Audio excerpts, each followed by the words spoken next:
যদি ব্রহ্মা, ভগবান শঙ্কর এবং বিষ্ণু তারা ব্রহ্মতত্ত্ব হয়, ব্রহ্মা না ব্রহ্মতত্ত্ব হয়, তবে গুরুদেব হলে পরম ব্রহ্ম। শব্দটি সাধারণ নয়। তার মানে শ্রী গুরু তত্ত্ব হলো বিষ্ণু তত্ত্ব, শিব তত্ত্ব, ব্রহ্মতত্ত্বের উপরে। যদি বলেন কেমন করে, এটা তো অভিনব আস্বাদন এসেছে, কৃপা করুন। ব্রহ্মা জগৎ সৃষ্টি করেন, এই তো, কিন্তু এই জগৎ কি নিত্য না অনিত্য? কথা বলুন। অনিত্য। বিষ্ণু যে ভগবান আমাদের পালন করেন জগতের জীবকে, জগৎকে, সেটি কি অনন্ত? এক সময় তার পালনও এই জগৎ ধ্বংসের সাথে সাথে তার পালন ক্রিয়াও ধ্বংস হবে, হবে কিনা? আর ভগবান শঙ্কর যে প্রলয় করবেন, সেই প্রলয়ের পরে আবার সৃষ্টি হবে কিনা নতুন কল্প? কি কি তত্ত্ব কথা! ব্রহ্মার সৃষ্টি, বিষ্ণুর পালন, ভগবান শিবের সংহার, কাঁচা কাজ।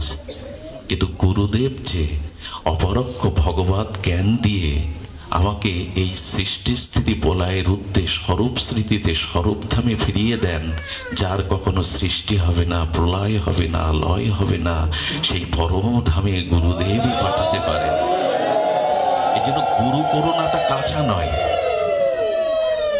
আরে বাবা, ব্রহ্মার সৃষ্টি ধ্বংস হবে, হবে কিনা? জয় রাধে, জয় গৌর সুন্দর। বাবা একটু বাড়িয়ে দাও শব্দ সামান্য, আর হাত দিয়ে দিও করো না। জয় গৌর।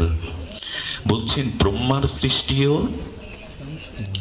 একদিন ক্ষয় হবে, বিষ্ণুর পালনও জগৎ ধ্বংসের সাথে সাথে আপাতত পালন ক্রিয়া রুদ্ধ হবে। ভগবান শঙ্কর ধ্বংস করলেও চিরধ্বংস না,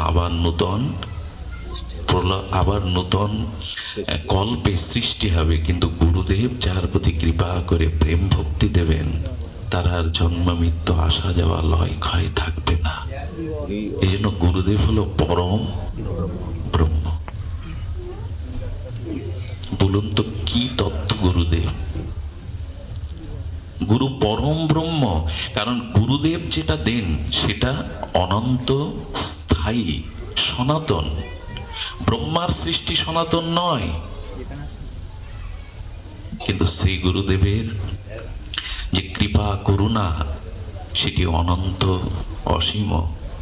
এই জন্য শ্রী গুরু তত্ত্বে শ্রী মহাপ্রভু বলেছেন, হ্যাঁ, কিবা ন্যাসী কিবা যোগী শূদ্র কেনে নয়, যেই কৃষ্ণ তত্ত্ববেত্তা সেই গুরু হয়। যিনি ভগবানের পরম তত্ত্বকে জেনেছেন। আচ্ছা লক্ষ্য করুন তো, শাস্ত্র বলেছেন জগৎগুরু ভগবান শ্রীকৃষ্ণ, রাঘবেন্দ্র, রামচন্দ্র, তারা যখন জগতে এসেছে, সেই পরম ব্রহ্ম এবং সেই অনাদিরাদি সচ্চিদানন্দ বিগ্রহ ভগবানের কেউ ভগবানের উপরে কোনো তত্ত্ব আছে কি? রামচন্দ্র, ভগবান শ্রীকৃষ্ণ, গৌর হরি, এদের উপরে কোনো তত্ত্ব আছে কি? বলেন আছে। এদের উপরেও তত্ত্ব আছে। সেই তত্ত্বটা হলো শ্রী ভগবান সচ্চিদানন্দের গুরু হলেন ভক্ত। রাধারানী গুরু কিনা গোবিন্দের? রাধা তত্ত্ব, ভক্ত তত্ত্ব বোঝা যায় কি?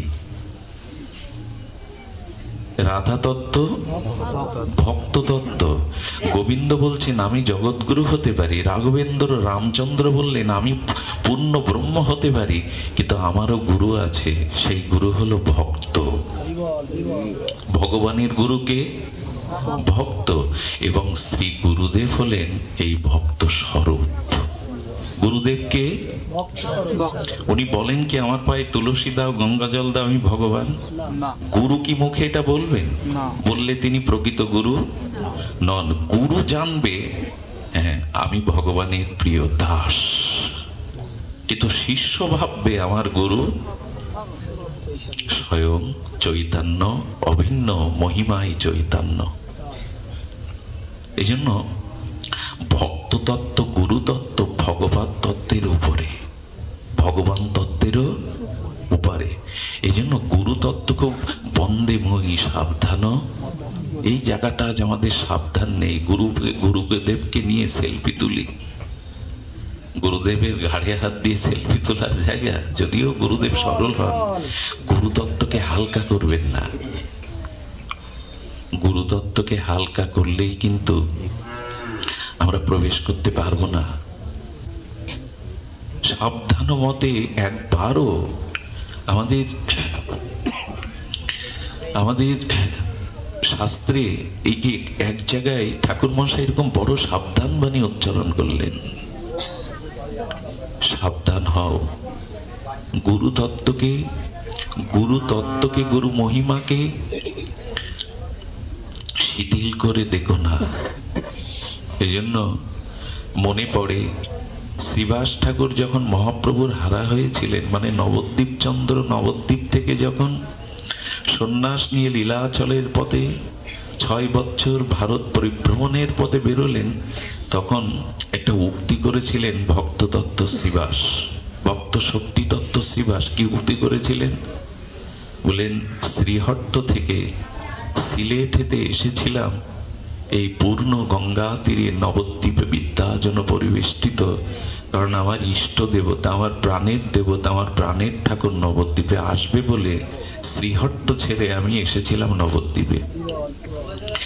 কিন্তু আমার সেই চৈতন্য তত্ত্ব, আমার প্রাণারাম যখন নবদ্বীপ ত্যাগ করলেন, শ্রীবাস ঠাকুরের এই উক্তিটা আমার বড় ভালো লাগে। শ্রীবাস তখন বলছেন, যেদিন থেকে মহাপ্রভুর চরণ নবদ্বীপের ধুলি থেকে, নবদ্বীপের গঙ্গা থেকে লীলাচলের পথে চলল, সেই দিন শ্রীবাস ঠাকুর বললেন, আমার কাছে নবদ্বীপ অজগর সর্পের মতো লাগলো, যেন আমাকে গিলে খেতে এসছে। আমি শ্রীহট্ট থেকে কাঙাল বেশে চলে এসেছিলাম গঙ্গার তীরে আমার প্রভু এখানে আবির্ভূত হবেন বলে। আজ যখন প্রভু সন্ন্যাস নিয়ে চলে গেলেন, নবদ্বীপ আমার কাছে অজগর সাপের মতো যেন গিলে খাচ্ছে আমায়। শ্রীবাস ছিল না। কেন ভক্ত তত্ত্ব শ্রেষ্ঠ জানেন? শ্রীবাস আর নবদ্বীপে চলে গেল। চলে গিয়ে চিন্তা করলেন, আমাদের প্রভু তার সাথে যেতে নিষেধ করেছিলেন, কোথায় পাবো একবার তার দেখা। উনি মনে মনে ধ্যানের দ্বারা, চিন্তনের দ্বারা জানলেন, সন্ন্যাসের পরে প্রভু কোথাও না গেলে একটা জায়গায় আসবেন, একটা জায়গায় তাকে আসতেই হবে। সেই জায়গাটা হলো হালিশহর, কুমারহট্টে। কারণ মহাপ্রভুর গুরুদেবের আবির্ভাব ভূমি হলো ওখানে। একটু চিন্তা করুন তো তত্ত্বটা কোথায়। হ্যাঁ, ঈশ্বরপুরীর আবির্ভাব স্থলী হলো হালিশহরের কুমারহট্টে। এইখানে চিন্তা করলেন শ্রীবাস ঠাকুর, এখানে যদি যেতে পারি প্রভুর দেখা একবার পাবই। নবদ্বীপ ছাড়লেন, হালিশহরে গেলেন, তার কথা সত্য রূপান্তরিত হলো। প্রভু এলেন হালিশহরের শ্রী গুরুদেবের আবির্ভাব ভূমির মাটিকে স্পর্শ করবার জন্য। চৈতন্য মহাপ্রভু সংকীর্তন রঙ্গে আর প্রেম তরঙ্গে ভাসতে ভাসতে নয়ন জলে আসলেন। যখন কুমারহট্টের মাটি স্পর্শ করবেন, তখন মহাপ্রভু চরণ দিলেন না, লুটিয়ে পড়লেন সেই ধুলার উপরে। স্বয়ং শ্রীকৃষ্ণ চৈতন্য রাধা ভাবদ্যুতি মহাপ্রভু লুটিয়ে পড়লেন, এই ভূমি আমার গুরুদেবের আবির্ভাব ভূমি। এগুলো কি বলবো, শুনবো? শ্রী গুরুদেবের প্রতি শ্রদ্ধা জাগবে না? জাগবে না? মাটিতে লুটিয়ে পড়লেন শুধু নয়, মৃত্তিকায় গড়াগড়ি দিলেন। মৃত্তিকায় গড়াগড়ি দিতে দিতে দিতে দিতে মহাপ্রভু কি করলেন জানেন? আঁচল পাতলেন। আঁচল পেতে ওখানে ধুলোগুলো নখাগ্র দিয়ে কুড়িয়ে কুড়িয়ে ওইখানে রেখে দিতে লাগলেন। ওইটা আঁচলে বেঁধে নিলেন এবং মহাপ্রভু যে গর্তটা সৃষ্টি করলেন, মাটিটুকু গুরুদেবের পাদস্পর্শ ভূমি, আবির্ভাব ভূমির পুত পবিত্র ভক্তি স্নাত ধুলিগুলো যখন উনি আঁচলে বেঁধে নিলেন, শত শত সহস্র ভক্তরা প্রভুর দেখা দেখি ওই গর্ত থেকে ধুলি নিতে শুরু করলেন। গর্তটা একটা ডোবা হয়ে গেল খানার মতো, যেটা বিশ্ব বিস্তৃত চৈতন্য ডোবা নামে আজ ভক্তদের তীর্থস্থান পরিণত। তার মানে রাধা ভাবদ্যুতি পরম প্রেমের পরাকাষ্ঠা চৈতন্য মহাপ্রভু পর্যন্ত শ্রী গুরুদেবের আবির্ভাব স্থলীর ধুলায় আঁচলে বেঁধেলেন কেন জানেন? আমার প্রেম ভক্তি যাতে ক্রমে ক্রমে পরম পর্যায়ে যেতে পারে, এই ধুলি হলো তার উপায়। গুরুদেবের চরণে স্পর্শ ধুলি তার উপায়। ভাবা যায় স্বয়ং জগৎগুরু প্রেমাবতার ভগবানের শ্রী গুরুদেবের প্রতি এ জাতীয়, এবং শ্রীবাস ঠাকুর সেই মহাপ্রভুর দর্শন পেলেন। এই জন্য আমাদের গুরুতত্ত্বটা সাবধানী নাই বিদায় অনুষ্ঠান হচ্ছে, কিন্তু ধর্ম প্রতিষ্ঠা পাচ্ছে না জীবনে। ধর্ম প্রতিষ্ঠা পাচ্ছে না। অনুষ্ঠান আলাদা কথা, কিন্তু আধ্যাত্মিকতা প্রেম ভক্তি জীবনে প্রতিষ্ঠাটা এটা হবে না যতদিন গুরু তত্ত্বে আমাদের নিষ্ঠা প্রগাঢ় শ্রদ্ধা ভক্তি না আসবে। ভগবানের ভক্তি কম হলেও বাঁচবার উপায় আছে, কিন্তু শ্রী গুরুদেবের ভক্তি শিথিল হলে আর উপায় নেই। ভগবানকে অনন্ত জন্ম জীব যদি ভজন নাও করে, সেটা জীবের খুব বেশি ক্ষতি হলেও চরম ক্ষতি হয় না। কিন্তু শ্রী গুরু তত্ত্ব যদি কারো শিথিল হয়ে যায়, তার ভজন সাধনের আর উপায় থাকে না, এগোবার উপায় থাকে না।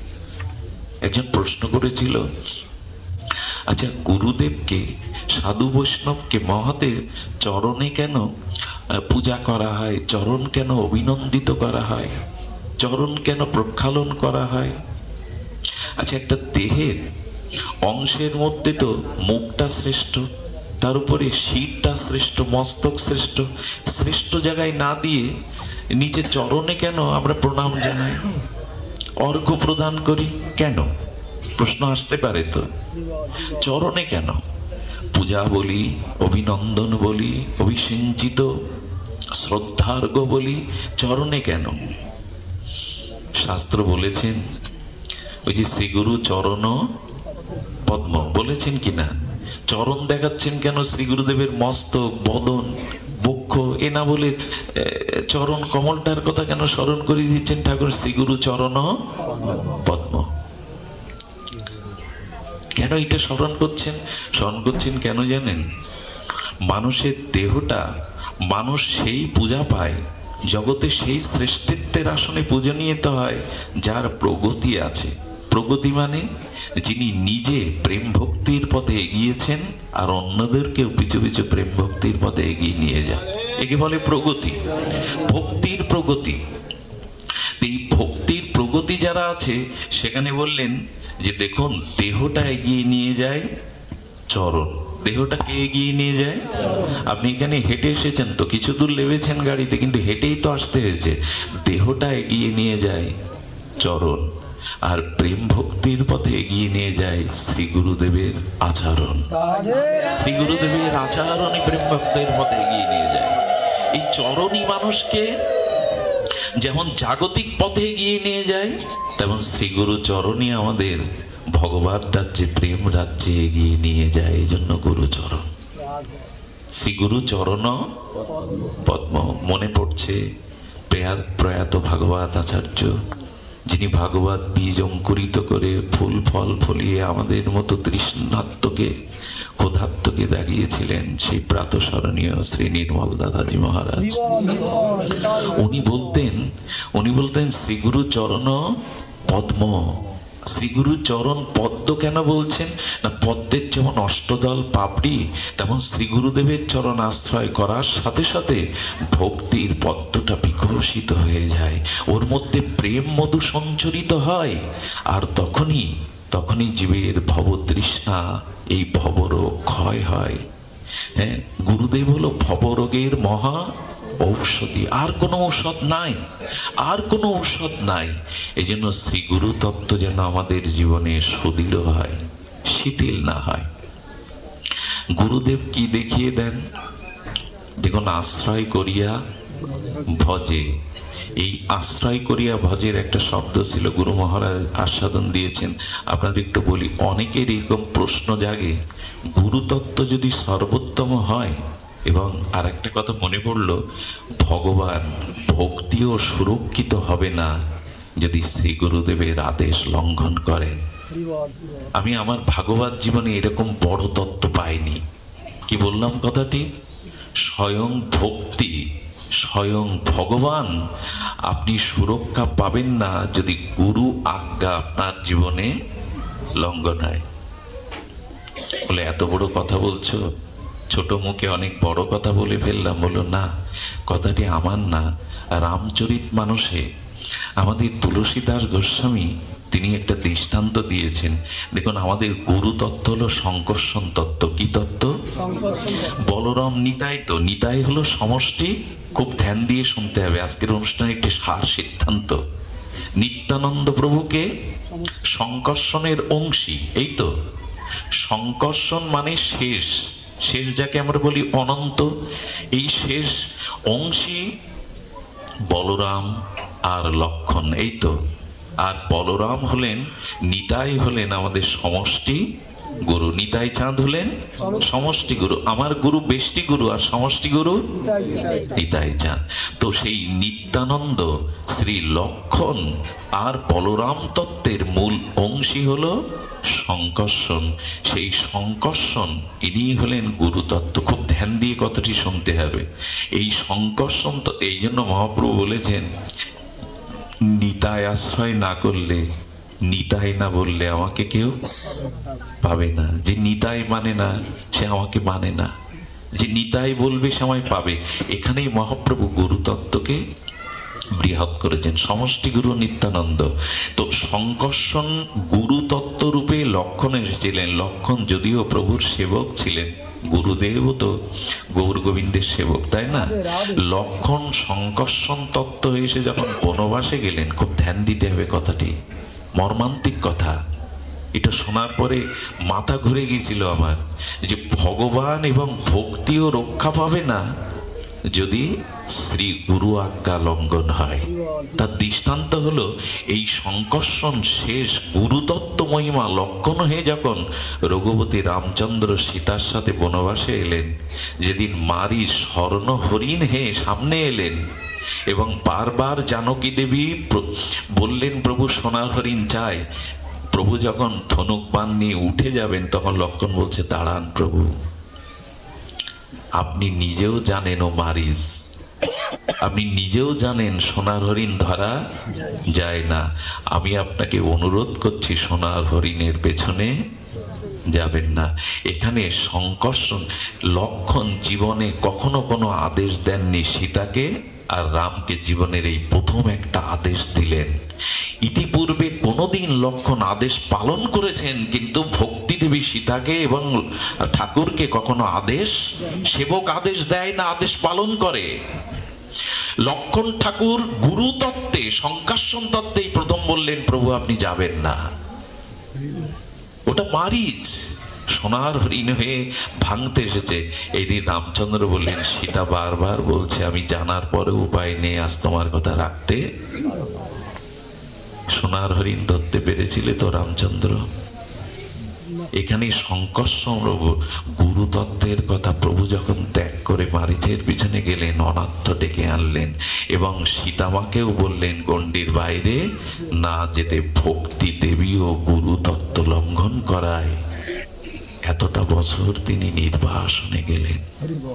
জগৎ জানালো ভগবান এবং ভক্তি দেবীও সুরক্ষায় থাকে না যদি কেউ গুরু আজ্ঞা লঙ্ঘন করে ফেলে। গুরু আজ্ঞা যদি কেউ লঙ্ঘন করে ফেলে, এখানে সংকর্ষণ গুরু তত্ত্ব এই একবার জীবনে উপদেশ দিয়েছে। ভাবা যায় বাবা, কতটা মাথা ঘোরার কথা না? স্বয়ং পূর্ণ ব্রহ্ম রাঘবেন্দ্রকে বললেন আজ আপনি যাবেন না প্রভু। ও মারিচ জগতের লীলাতে দেখালেন প্রভু গুরু আজ্ঞা যেন কখনো লঙ্ঘন না হয়। দেখুন, গুরুদেব যে আদেশ দেন সেটা গুরু বাক্যং সদা, শুধু মুখে স্তুতি আওড়াবো, গুরু বাক্যং সদা কি বলি আমরা? গুরু বাক্যং সদা শিরোধার্য। গুরুদেব বললে বিচার করেন কেন? উনি কি বলছেন? গুরুদেব বললে বিচার আসবে কেন? গুরু আজ্ঞায় বিচার থাকা উচিত কি? না না। উচিত নয় এই কারণে। তবে আমি যে গুরুর কথা বলছি আগেই বলেছি, কৃষ্ণ তত্ত্ববেত্তাই হলো প্রকৃত গুরু। যিনি যিনি কৃষ্ণ তত্ত্ববেত্তা, ওই যে সাক্ষাৎ ঋক্তেন, হ্যাঁ কি বলেছেন, তস্মাৎ গুরু প্রপদ্যতে, এবং জিজ্ঞাসু শ্রেয় উত্তমম, গুরুদেবের লক্ষণ করেছেন চক্রবর্তী পাদ, শব্দে পরে চ নিস্নাত ব্রহ্ম উপশ্রয়। আরে বাবা, এই জন্য শ্রী গুরু আদেশকে, বাক্যকে সদা সত্য ঠাকুর মশাই বলেছেন। এক গুরুদেব তার শিষ্যকে বলছে, দেখ তো সামনে কি পড়ে আছে, ওটা মুখে করে ফেলে দিয়ে, গিয়ে দেখে মাংসের টুকরো পোকা হয়ে গেছে। কি বলছেন, ওটা মুখে করে ফেলে দিয়ে। সবাই গেল না, এক সরল গেল। গুরু বাক্য সদা সত্য। একটু কঠিন হলে, একটু বেশি বিদ্বান হলে, তার্কিক হলে গুরু বাক্য সদা সত্য এটা বিশ্বাস করতে, একটু সরল হতে বলা হয়েছে। সরল ব্যক্তির চিন্তা করছেন, গুরুদেব বললেন যখন, তার বাক্যই তো সত্য। মুখে নিলেন, মুখে নিয়ে ফেলে দেওয়া আসার পরে বলেন, কিরে কিরে কেমন দেখলি, ওটা কি? সবাই বলছে, গুরুদেব ওটা একটা মাংসের টুকরো, পোকা হয়ে গেছে। চোখের জল ভরা, কম্পিত কলেবারে, হাতটা দেহটা কাঁপছে। বললেন, গুরুদেব ওটা কেন ফেলতে বললেন? সারা জীবন যদি মুখে রেখে দিতে বলতেন। কেন রে, কি হয়েছে? ওইটা জিহ্বায় দিয়ে দেখলাম ওটা অমৃত। ওর স্পর্শ পাওয়ার সাথে সাথে আমার প্রেম ভক্তি, সমস্ত অঙ্গকে প্রেম ভক্তি সিঞ্চিত হয়ে গেল। লোমকূপ গুলো প্রেমে খাড়া দিয়ে হলো, এখন আমার শরীর কাঁপছে। প্রভু কেন ফেলে দিতে বললেন? যদি অমৃতটা রেখে দিতে বলতেন। বাইরে দেখছে মাংসের টুকরো পোকা, আর ও দেখলো অমৃত প্রসাদ।